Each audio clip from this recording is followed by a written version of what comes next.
kasih Anda masih bersama kami pemirsa. Bagi Anda yang belum memiliki rencana menikah, bersiaplah merogoh kocek yang lebih besar. Pasalnya Kementerian Agama mengusulkan untuk menaikkan tarif untuk menikah dengan angka kenaikan sebesar Rp600.000. Namun keputusan kenaikan akan diserahkan kepada Kementerian Keuangan.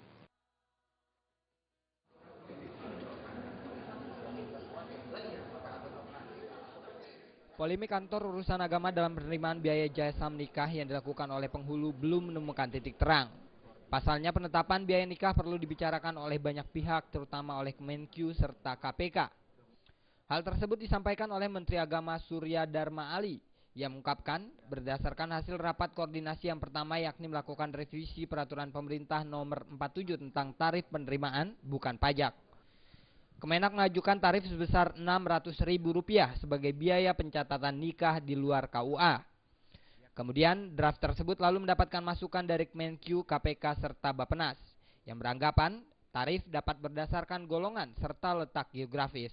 Ini draft, sepakat draftnya begini, 50.000 untuk biaya nikah kantor KUA, kemudian 600.000 untuk biaya nikah di luar kantor KUA.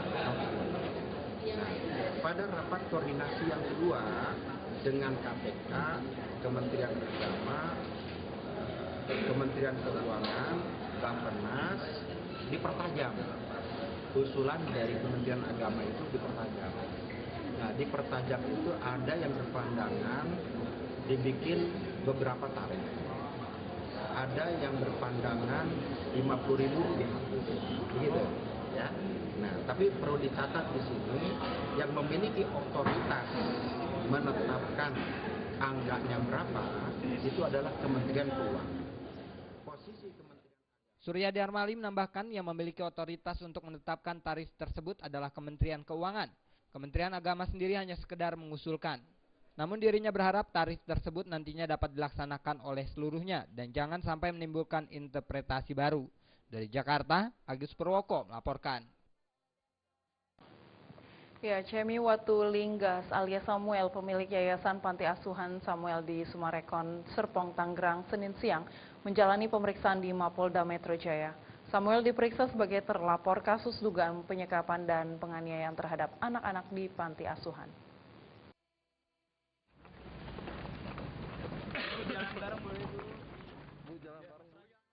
Cemi Watulinggas alias Samuel, pemilik Yayasan Panti Asuhan Samuel di Sumarekon, Serpong, Tangerang, Senin siang, memenuhi pemanggilan tim penyidik Subdit Renakta, Direktorat Reserse Kriminal Umum Polda Metro Jaya.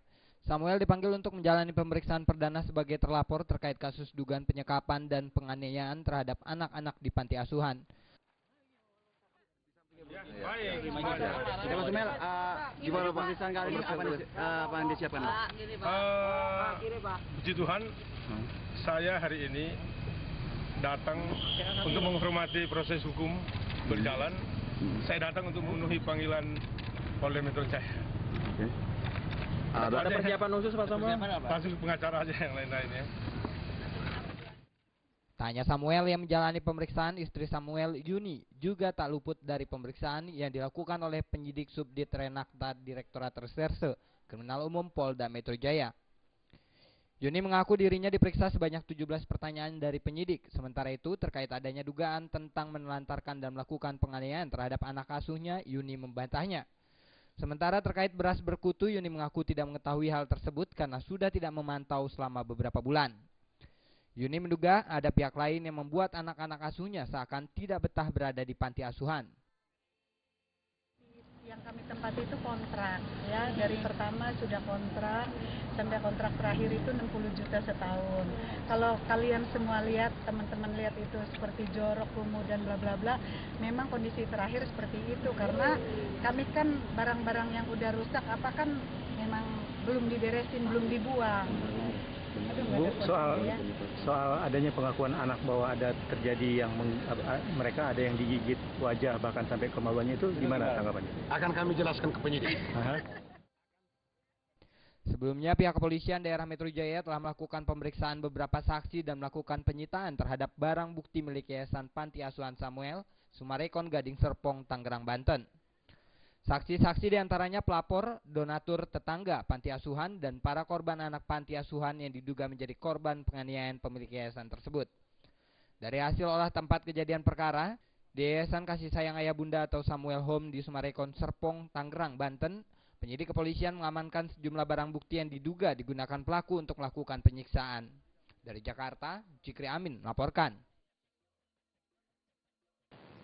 Sementara itu dari Medan, Sumatera Utara, Komisi Perlindungan Anak Indonesia Daerah Sumatera Utara berencana akan menempatkan belasan tenaga kerja wanita asal Kupang ke tempat khusus guna memulihkan kondisi belasan pekerja yang berhasil diselamatkan pihak kepolisian setelah 2 pekerja meninggal dunia akibat diduga disiksa seorang pengusaha burung walet.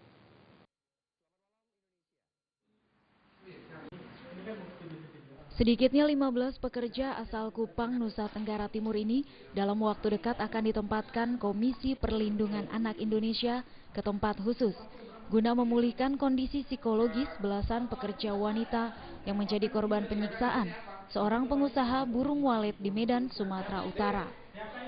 Belasan pekerja ini berhasil diamankan petugas kepolisian Resor Kota Medan dari rumah sekaligus tempat tinggal Mohar, pengusaha burung walet yang dituding telah melakukan penyiksaan terhadap belasan pekerja wanita asal Nusa Tenggara Timur yang terjadi selama 3 tahun terakhir dan baru terbongkar selama beberapa hari belakangan setelah 2 pekerjanya meninggal dunia.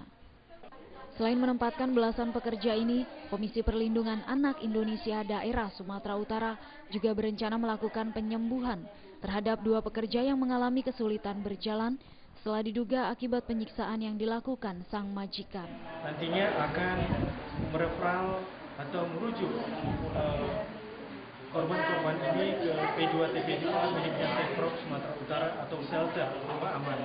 Sehingga nantinya dalam hal keamanan mereka lebih terjamin karena shelter itu adalah rumah aman yang mana yang tahu adalah tempat itu di mana itu adalah aktivis-aktivis ataupun polisi atau penyidik. Terkait dengan kasus dugaan penyiksaan pekerja ini sendiri, pihak kepolisian Resor Kota Medan yang menangani kasus ini terkesan menutup-nutupi dan lamban dalam penanganan kasus karena enggan memberikan terbuka kepada awak media yang berusaha menggali informasi lebih dalam terkait dengan perkembangan penyidikan tersangka. Dari Medan, Sumatera Utara, Ferry Irawan melaporkan. Jam beranjak dulu pemirsa, di segmen terakhir kami masih memiliki sejumlah informasi, tetaplah bersama kami.